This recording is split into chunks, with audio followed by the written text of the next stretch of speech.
Welcome. Thank you guys for being here for our second installment of DSF Connections. We're really excited that you could come tonight. My name's Amy Boyle. I am your PTSA president, and it's an honor to be with you this evening. We have some presenters tonight from a group called Side by Side, and I want to introduce our presenters. We have Drew Newton with us tonight and Abram Clear, and they have both come to us from Side by Side, which is a support group and advocacy network for Virginia's LGBTQ youth. Both of them have worked in a K-12 setting. They have worked with policymakers and student organizations and families and provided support throughout our community, and we are really excited they're here to talk with us tonight. As I said, this is the second of our series. We have two more coming up in April, on April 11th and April 18th, and we hope that you all will join us. This is a program brought to you by our PTSA and our school counseling. So Betsy Reed, thank you for your help in planning all of this. And we have Ms. Meadows and Mrs. Puckett here tonight from school counseling, so thank you all for being here as well. And as you get ready to present to us, we wanted to just say another thank you. That's for you, Drew. Thank you for coming. Abram, this is for you. A little treat from our PTSA. And I'll turn it over to you guys.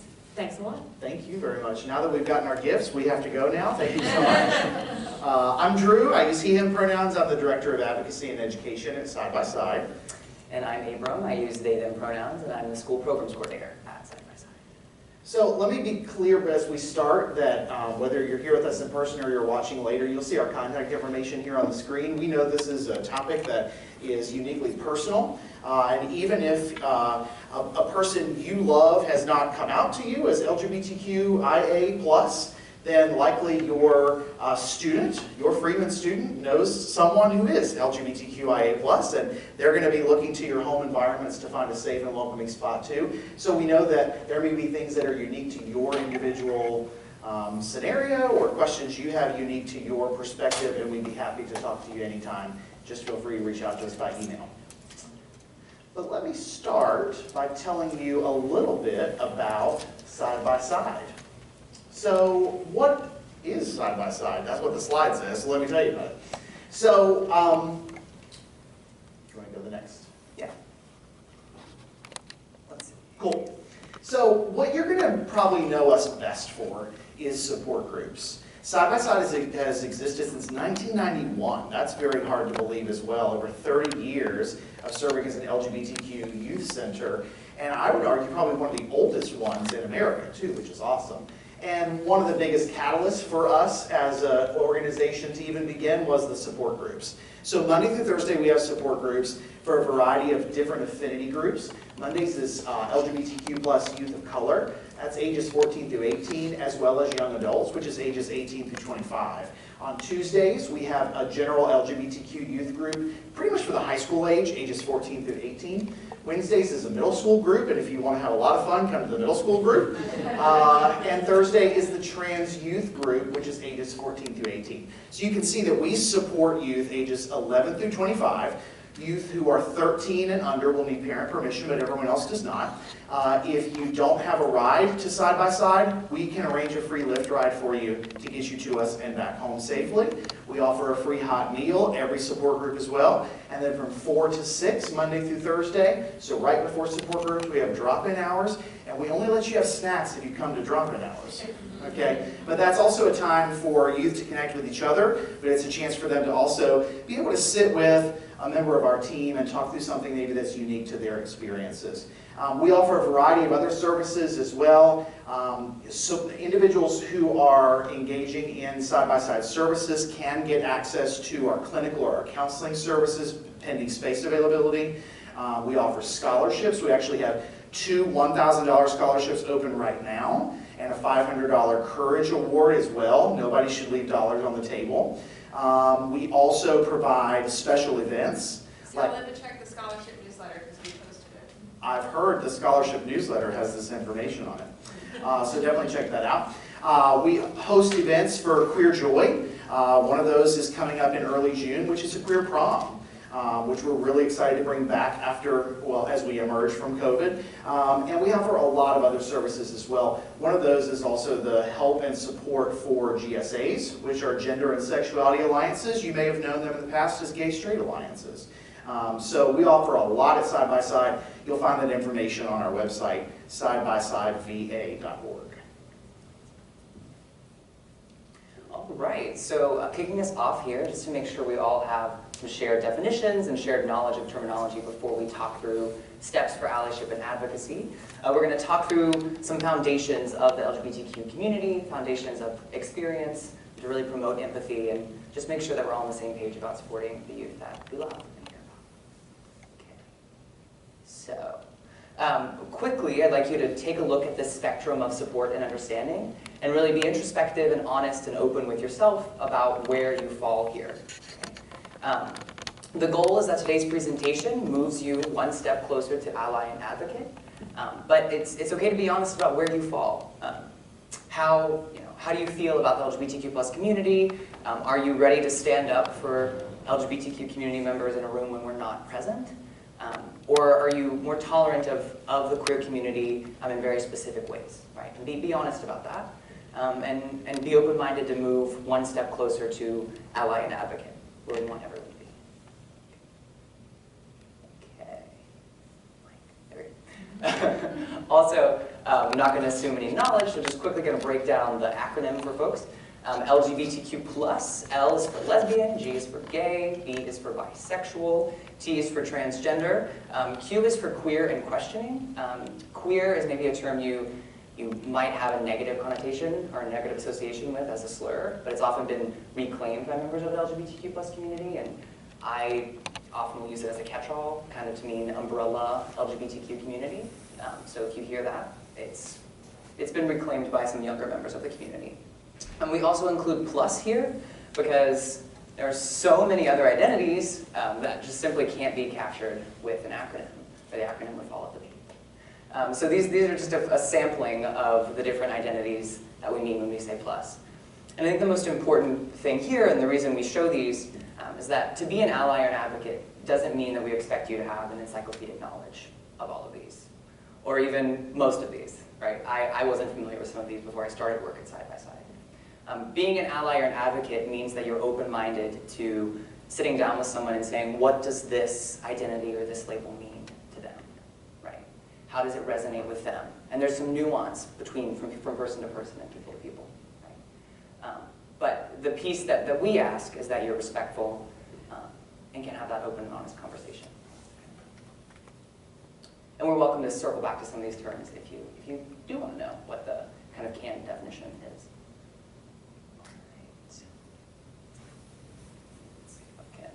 Just move over. Oh, love that. Thank you. So, quick overview of the foundational concepts. We'll click through these really quick. Get us down, Drew, if you're...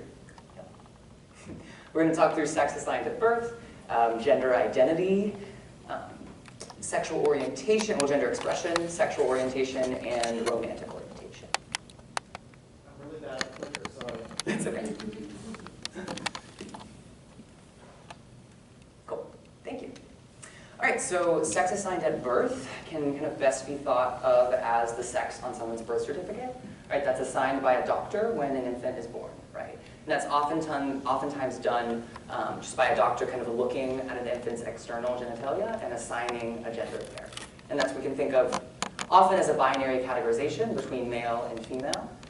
But the true story is a lot more complex than that, right? So human bodies often defy categorization. As much as we like to categorize, there's always often a spectrum of identity and of body characteristics, right? So there are actually folks whose bodies defy categorization as either male or female, and that can either be due to internal or external organs, sex organs, hormones. Some folks don't necessarily even know that they defy this categorization until puberty, when different sex hormones really start to move in the body, right? But these folks are called intersex, and I guess the most important thing about this is that you understand that and are open to kind of breaking the model and the definition of a binary sex assigned, right? Intersex folks are actually a lot more common than you might believe. They're about as common as people with naturally occurring red hair, right? So 1 in every 1,500 people is intersex. So gender identity, this is how we internally understand ourselves as gendered beings. We'll talk more about how this relates to pronouns and different things like that later when we get into the discussion. But what's most important here is, again, to kind of question maybe some of the assumptions you're coming in with, right? So as a culture, as American culture, contemporary culture, we often think of gender as a binary, right? And we see that in really everything from the time we're born. We see colors being gendered, we see jobs being gendered, we see hobbies being gendered. And regardless of how much we try to defy that categorization and work against that, we still see youth understanding these really binary gendered stereotypes by the time they're around 4 or 5 years old. Okay? The truth is, again, folks are a lot more complex than that and don't often fit within a binary categorization, right? So folks can be either, it cannot feel innately like a man or a woman, like myself, and identify as non-binary, or something kind of beyond those two genders. Or they might feel kind of in flux between man and woman in that space, and identify as gender fluid or gender flux. Right? But again, the idea is, if you were assigned male at birth or assigned female at birth, and then identify as a man or as a woman, you might not be able to truly empathize or understand what it feels like to not feel at home in a binary gender, but you don't have to fully understand and empathize to respect yourself. And I think that's what we're asking you to look into. Okay. So again, concepts of two foundational concepts that overlap here are sex assigned and gender identity. So are y'all familiar with the term cisgender? So cisgender means that your sex assigned at birth aligns with the gender identity you grow and feel, right? So if you were assigned male at birth and you feel like a man growing up, you're a cisgender man, right? Transgender or trans people mean that your sex assigned at birth does not align. You don't have that congruence with your gender identity and how you feel and understand yourself internally, right? So folks, trans people can have a binary journey, so they could be assigned male at birth and then identify as a woman, right, be a trans woman, or they can have a more expansive journey, right? You could be assigned male at birth, like me, and identify as non-binary. Another important concept here is gender expression. So gender expression is how we outwardly present to the world, how we move through the world. This can be a combination of clothing, of hair, of even how we walk into a room, how we talk, how we move, how we sit. Right? This is all gender expression. Gender expression can be influenced by gender identity, but it's important to remember that there's not a one-to-one correspondence. And we see this even with binary genders, right? Not all women fit the stereotype of having like long flowy hair and wearing dresses, right? And not all men wear collared shirts and have facial hair or buzz cuts, right?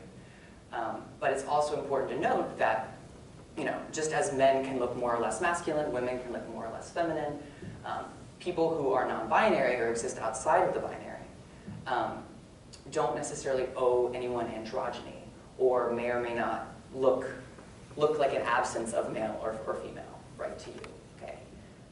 For instance, I present more masculine today, but when I was in college, I had long hair and a great perm and wore really, really long nails, and I loved that. But that's not my expression right now. But the point is that you can't infer someone's gender identity based on their gender expression. So it's always best to ask if you're wondering about pronouns, if you're wondering about identity, if it's relevant. Okay. And the sexual orientation, hopefully, is another familiar concept. So sexual orientation are the sexual desires or feelings we have towards other people. Of course, you can have sexual desires or feelings towards folks of the same gender, like gay or lesbian folks. You can have sexual feelings towards folks of a different gender, opposite gender, like straight or heterosexual folks, or towards a multitude of genders, like bi or pansexual people, right? You can also not experience sexual attraction at all, and maybe you identify with the label asexual. And this is, again, one of those things where if you're not an asexual person, you might not really be able to empathize with that, but you don't fully have to understand to respect them.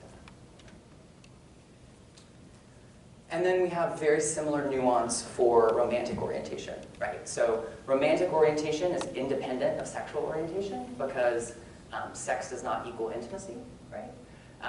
But you can be romantically attracted to someone of the same gender, right? So you can be homoromantic, or you could be heteroromantic, attracted to folks of the opposite gender, or pan and biromantic, and again, using that prefix knowledge, just attracted to folks of a multitude of genders. You can also not experience romantic attraction. Maybe you identify as aromantic. But those folks can also have really meaningful platonic relationships throughout their lives.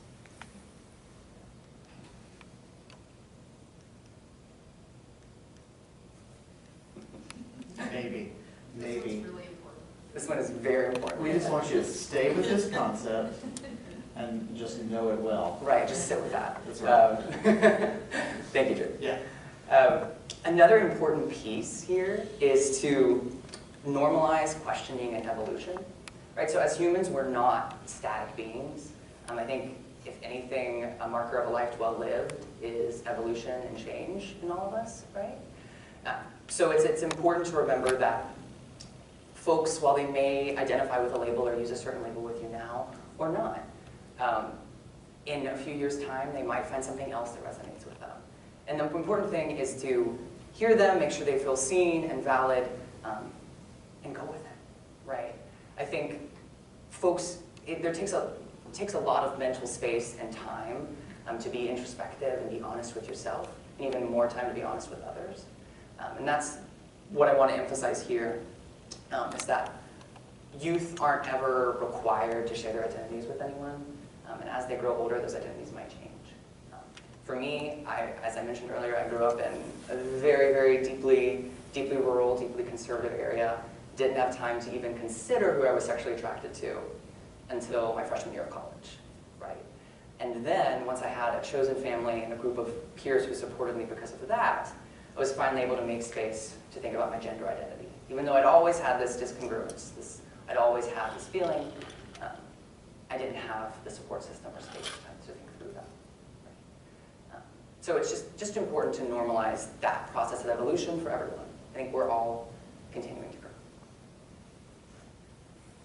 So I think one thing that really stands out too on this slide is perhaps we are just seeing a lot more of this with this current generation. I think that one thing that so many people will say is this all feels so new. This must be some new creation of this time.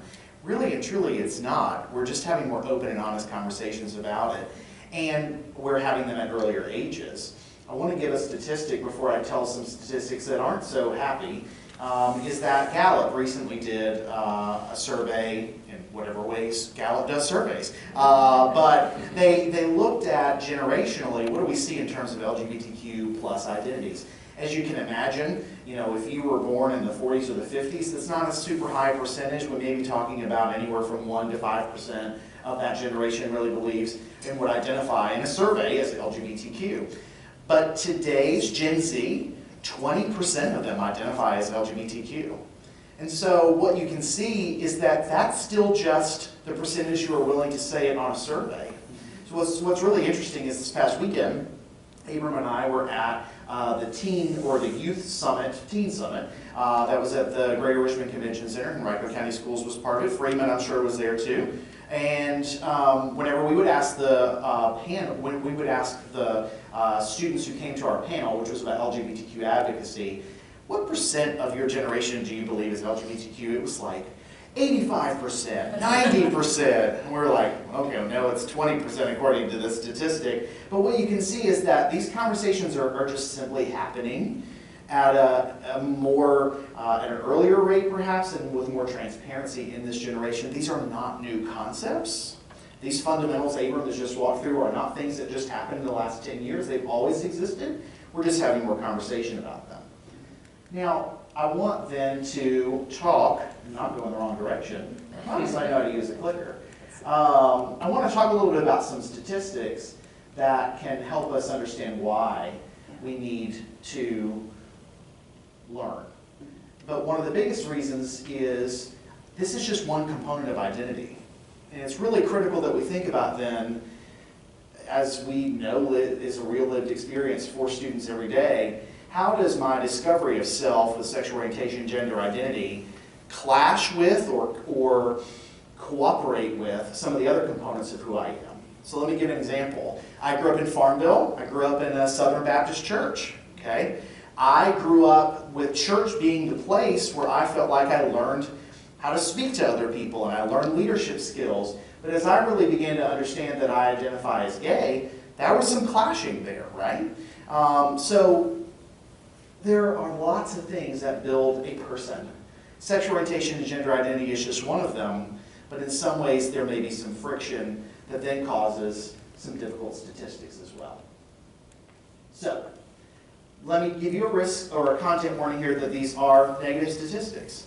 And I feel bad because it feels like every time we present to a group we have to tell you the negative statistics. So I promise we're going to close also with the positive statistics, one of those positive statistics being the number of people learning about this topic today. But here's some real catalysts for why we really have to tune into this conversation and the spaces that we create for our youth. So, first, these stats are from GLSEN, the Trevor Project, which is a project that works to reduce and get rid of suicidal ideation, really, amongst youth. But one statistic that's truly one to ponder is that fewer than 1 in 3 transgender and non-binary youth found their home to be gender affirming. And that also adds then to the critical nature of school, because school is the one place I can be myself. And that may mean that sometimes there's a difference between the way you live your life at school versus at home. And that is because of the statistic that 1 in 3, less than 1 in 3, find that they can go home and make sure that the identity at school and home are the same. 32.2% of LGBTQ students missed at least one day of school in the last month because they felt unsafe. Chronic absenteeism is a problem that every school system across the nation and in the Commonwealth of Virginia is working to solve. But if you don't feel safe coming to school, then we're going to have other ripple effects later down the road. Your GPA, your employment prospects, the success of your school, all these considerations. 76% of LGBTQ youth experienced in-person verbal harassment. And that doesn't factor in what they may be experiencing online, where anonymity is at a much higher rate. So what we know is that we've got to take charge of making inclusive spaces so that our youth can be themselves in every environment, so that they come to school and they succeed, and so that when they are in school, they find an environment where everybody, on the multiple different dimensions that we covered earlier, can be themselves. So here's what we also know. An alarming 45% of LGBTQ youth seriously considered attempting suicide in the past year, and that number goes up for transgender and non-binary youth. And that's a heavy statistic. But that's also why we have on this slide that one affirming adult, one, can reduce LGBTQ youth's likelihood of attempting suicide by 40%. One person. Think about that, how easy that is to do. And sometimes it's as simple as introducing yourself with your pronouns, or having something that you wear that shows that you're an ally, or making sure that the examples in your curriculum are inclusive, or making sure that it is known to your kid that when you come home, or whoever comes with you, you're all welcome here, and this space is safe. But these statistics really draw us to action, and we know that taking action here will also mean continuous learning and building relationships and better making connections with each other. So, with that in mind, I know that we're going to put a lot more emphasis this evening on discussion. But what we will do as well is provide you with a video that is really, well, it does a great job of making sure the parent perspective is highlighted here, because I will own the fact that I am not a parent, but I also am an educator. And so there's some kinship between those two things there. But I think what you can really hear as well is the parents' learning process and how they have worked to make sure that things we've talked about today are alive and well in their youth's life. Anything you want to add on that, Caleb? I suppose we could always provide this video to you all afterwards and link it on your webpage if you'd rather move on to discussion. Yeah, that's great. So again, we know this is a topic where, a lot of it gets pretty personal pretty quickly. So what I want to do is pause here and see if we have questions from the audience that are with us. And then those who are watching the recording later, you're just going to have to wonder what we talked about after. Okay? And what that means is you're going to have to reach out to Abram and I, and we'd love to talk to you individually. But are there any questions we can answer for the audience now, before we cut the tape? Yes? You mentioned a way of being an ally is to provide your pronouns when you introduce yourself. What's the right way to do that? Yeah, so the question that was asked is that sharing your pronouns can show inclusivity. So what's the right way to do that in everyday settings? So I know one thing that you're going to see a lot more is companies, organizations are encouraging people to include their pronouns in their email signature, for example. So my email signature says Drew Newton, parentheses, he, him. I've made it part of my introductions. I will tell you that before I started working at Side by Side, I had never thought about doing that. Because to me, when I show up in a room, to me, I am cisgender, like I look male, so then I think, why do you wouldn't even question if you would use he, him. But the reality is that I shouldn't operate from that assumption. So whenever I'm introducing myself, I simply say I'm Drew, I use he, him pronouns, and I continue on. I think you bake it into your regular interactions as easy as that. Do you have other thoughts, Abram? I don't think so. I think it's just important to bake that in and to try to catch yourself and keep yourself from assuming other people's pronouns. And if you don't know or haven't been introduced to them yet, it's okay to use they, them as kind of a singular catch-all in that way. That's right. The other thing I want to say too on pronouns is we will all mess up. And it's okay to normalize that. I think for me, especially, I operate oftentimes from too much assumption. So I will, perhaps from time to time, misgender someone. And I don't mean to do it. I just am a product of my environment that I've lived in forever, right? So I think what you have to know too is if Abram uses they, them pronouns and I accidentally refer to Abram using he, him pronouns, I don't need to then spend the next 20 minutes telling Abram how sorry I am. You just correct it and you move on. What I think is so interesting too is anytime I go into schools and we're having conversations with youth, they just correct and move on automatically. It's like a non-issue for them in day-to-day life. Maybe there's something we can learn from that. Yeah. Side by Side is a really fantastic LGBTQ youth organization. What resources or groups are there for parents in the area if they wanted to get their own support in this process? Absolutely. So the question is about parental support. You also gave a great sales pitch for Side by Side, so thanks so much. Do you want to talk a little bit about something that's starting in April for us at Side by Side? Sure. So we're actually starting up parent support groups at Side by Side in April. They're coming up. They're going to make it a kind of equitable experience for all of the parents. They're going to rotate the day of the week each week. So they'll start on Mondays, but the next week they'll be on Tuesday and then Wednesday, right? So that all of the parents in our support groups can participate. Your youth do not have to attend our support groups for you to come to parent support group. But we'll be there to kind of talk through the parent perspective and parent experience, be open and honest with each other. We have our director of outreach is a wonderful parent of queer youth and queer themselves. So they'll be doing some of the leading on those parent support groups. In addition to our parent support groups, I want to let you know too that we have community trainings available. So this is not a training per se, this is a conversation. But we have 2 trainings that we offer regularly now. One is Foundational Concepts, Understanding LGBTQ Youth, and the other is Foundational Concepts, Supporting Transgender and Gender Nonconforming Youth. And we've especially seen a lot more interest in learning more about how to support transgender and gender nonconforming youth. So we regularly offer community trainings at no charge. And then if your organization is interested in bringing us in, we can also do a contract with that organization. Yeah. One other organization I want to plug here for a second is one known as He, She, Z, and We. He, She, Z, and We especially focuses on family support for trans and gender expansive youth. And they are also in Richmond. We do a lot of partnership with He, She, Z, and We. Shannon McKay is their executive director. I definitely encourage, whether it's a He, She, Z, and We parent support group or a Side by Side parent support group, join a parent support group. It doesn't matter which one.